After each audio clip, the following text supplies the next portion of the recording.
तूता में धरना चल रहा है डीएड वालों का। उन लोगों को उम्मीद बहुत है सरकार से और वो चाहते हैं कि बृजमोहन जी अगर ताबूत में आखिरी कील ठोक दे तो कुछ हो जाएगा। क्या कहेंगे? विकसित भारत की परिकल्पना करते हैं तो उसमें एविएशन सेक्टर जो विमानन क्षेत्र है वो अत्यंत महत्वपूर्ण हो जाता है। कोई विकसित देश में तेजी से सामानों की, लोगों की आवाजाही अत्यंत महत्वपूर्ण होती है। सोल्यूशन लेके आए हैं हम मैन पावर ट्रेन करके, जो इंडिया की बड़ी एयरलाइंस है हम उनको देने वाले हैं। तो एयर इंडिया हो गया, इंडिगो हो गया, ये खुद बोल रहे हैं कि हमको मैन पावर की रिक्वायरमेंट है और रिसेंटली उन्होंने ऐड स्टार्ट भी किया है कि उनको 1000 पायलट की रिक्वायरमेंट है अगले 3 महीने में। तो हम वो लोग हैं जो इनको ट्रेन करके इंडस्ट्री तक पहुँचाएंगे। हमारे गाँव के बच्चे, किसान के बच्चे, मजदूर के बच्चे, रिक्शा चलाने वाले के बच्चे, साइकिल रिपेयर करने वाले के बच्चे भी पीएससी में और यूपीएससी में सेलेक्ट हो रहे हैं। मैं तो उन बच्चों को शुभकामनाएं देना चाहूँगा कि कोई बच्चा अपने आप को कमज़ोर नहीं माने, वो माने कि उसमें भी वही क्षमता है। मोहन अग्रवाल थे जिनसे बातचीत हुई है और ज़रूरी विषय था डीएड अभ्यर्थियों के संबंध में। नवा रायपुर के तूता में धरना स्थल जारी है और 60 दिन से ज़्यादा का वक्त हो चुका है। आपको मालूम होगा कि 3 दिनों की जेल यात्रा भी अभ्यर्थियों को करनी पड़ी और उसके बाद आज फाइनली। नमस्कार, जय जवाहर, जय छत्तीसगढ़। आप लोगों को लग रहा होगा कि मैं फाइट के अंदर हूँ और केबिन वाला पार्ट नज़र आ रहा होगा, लेकिन आपके नॉलेज के लिए बता दूँ और रियल में बता दूँ कि ये सूर्या मॉल के ऊपर में इंटरनेशनल इंस्टीट्यूट ऑफ एविएशन का एक और सेंटर खुल गया है, या फिर यूँ कहें एकेडमी शुरू हो गई है भिलाई में फिर से। और ये उसी का पार्ट है ताकि एविएशन सेक्टर में जो पढ़ाई करने वाले बच्चे आएंगे उनको प्रैक्टिकली नॉलेज बताया जा सके कि किस पोर्शन में क्या होता है और कैसे सर्विस देनी होती है, कैसे काम होता है। मेरे साथ में एविएशन गुरु कहे जाते हैं सुमित सर, और मुझे लगता है कि भिलाई के पहले एविएशन इंस्टीट्यूट के लाने वाले आप ही हैं। जी हाँ। और छत्तीसगढ़ में अगर एविएशन सेक्टर में कोई बूम करना होता है, कोई सुधार करना होता है तो सुमित सर से पूछा जाता है कि भैया क्या करें। जी बिल्कुल सर, तो आपको गाड़ा गाड़ा बधाई हो, ढेर सारी धन्यवाद धन्यवाद नए इंस्टीट्यूट की। और अभी क्लासेस पैक हो जाएंगी। Class admission already first batch full हो चुके हैं जी, सेकंड बैच का एडमिशन ओपन है अभी। बिल्कुल। अब काम की बात आपको बताता हूँ सर, एविएशन सेक्टर में जॉब अपॉर्चुनिटी कितनी है? लोग अगर इस लाइन में आते हैं तो पढ़ाई करते करते जॉब मिल जाएगी या फिर पढ़ाई करने के बाद बड़ा मुश्किल से जॉब मिलेगा, क्या है? सर रिसेंट आपको मैं एग्जांपल के साथ बताता हूँ कि आपने देखा होगा आगे पिछले महीने भर में जो पायलट का शॉर्टेज के कारण 5000 फ्लाइट कैंसिल हो गए थे इंडिगो के। एक क्राइसिस जी हाँ, तो इतना बड़ा क्राइसिस हुआ था जिसके कारण 22 करोड़ का पेनल्टी लगा गया था इंडिगो के ऊपर।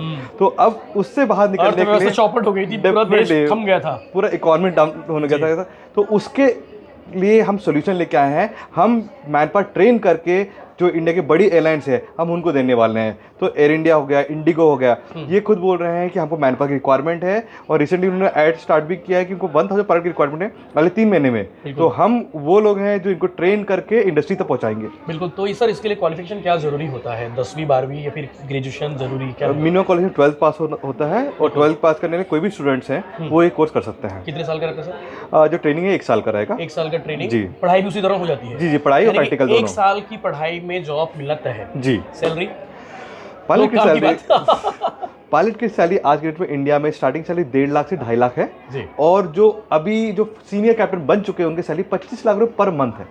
अच्छा। और बाकी सर और भी स्टाफ होते हैं? बहुत स्टाफ, जैसे ग्राउंड स्टाफ होते हैं तो एवरेज जो गवर्नमेंट के स्लैब के हिसाब से 22,500 स्टार्टिंग सैलरी है जो मिनिमम वेजेस में रखते हैं, और प्रमोशन के बाद मैनेजर की सैलरी 1.5 से 2 लाख रुपए महीने का होता है। काम की बात तो यही है।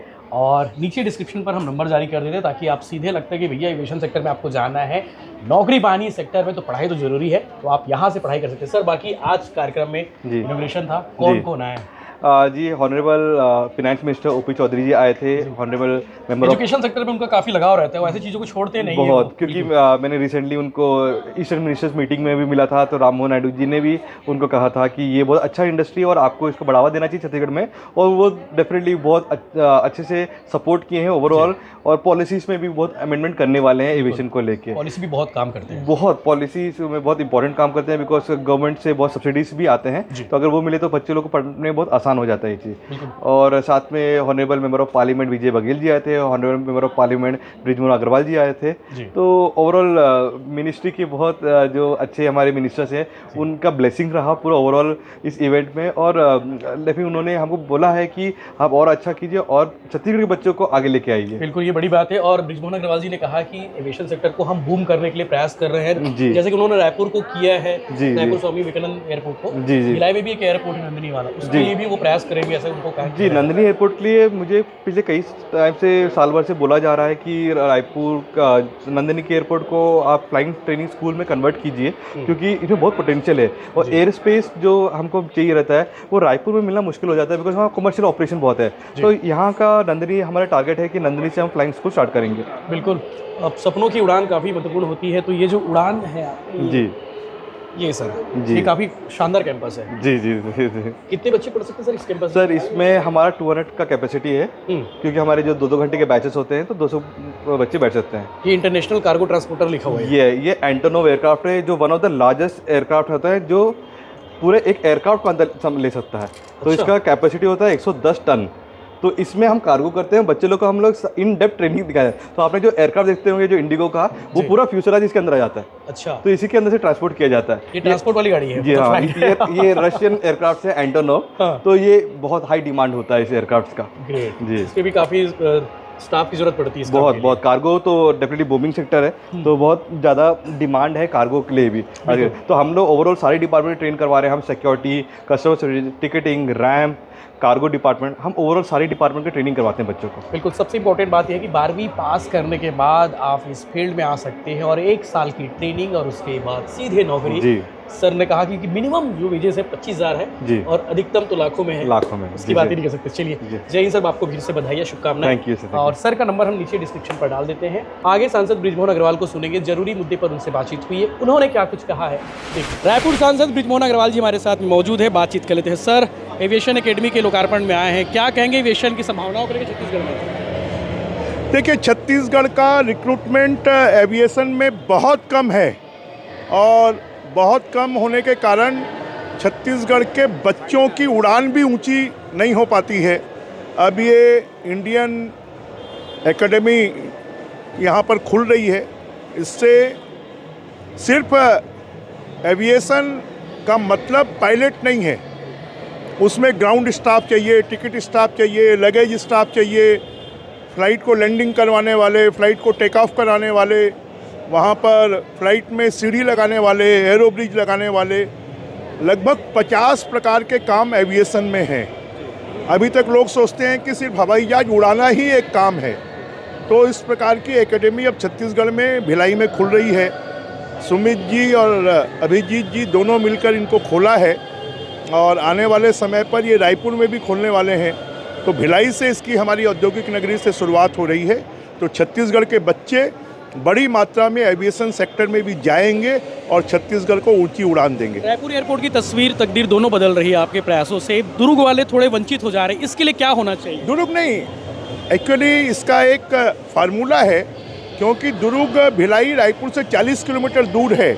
तो इसलिए हमारी ये कोशिश है कि पायलट की ट्रेनिंग का जो काम है वो भिलाई की जो स्टील प्लांट की एयर स्ट्रिप है वहाँ से शुरुआत हो, और उसके लिए हमने कोशिश भी शुरू कर दी। CGPSC का एग्जाम था, गांव गरीब किसान मजदूर के बच्चे आ रहे हैं टॉपर बनकर, क्या कहेंगे? पैटर्न बदला है? बहुत अच्छा है कि हमारा जो आम बच्चा है वो आम बच्चा में भी बोलते हैं कि टैलेंट जो है वो कोई माँ की कोख से नहीं मिलता है। टैलेंट हर बच्चे में होता है, उसको संवारने की ज़रूरत है। और आज छत्तीसगढ़ के बच्चे अपना टैलेंट दिखा रहे हैं।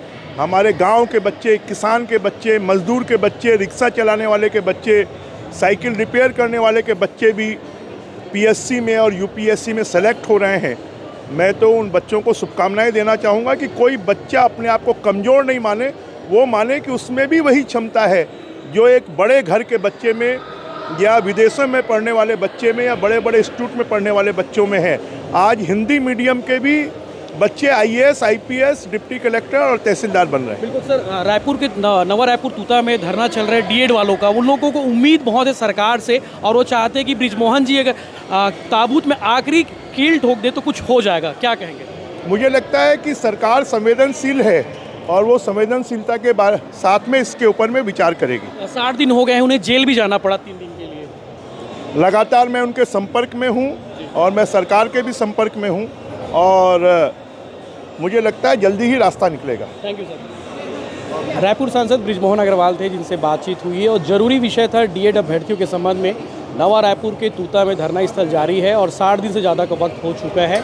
आपको मालूम होगा कि 3 दिनों की जेल यात्रा भी अभ्यर्थियों को करनी पड़ी और उसके बाद आज फाइनली रायपुर सांसद बृजमोहन अग्रवाल का कमेंट आ गया है कि सरकार से बातचीत चल रही है, मैं संपर्क में हूँ। कहीं ना कहीं आज उनका यह बयान काफ़ी बड़ा था।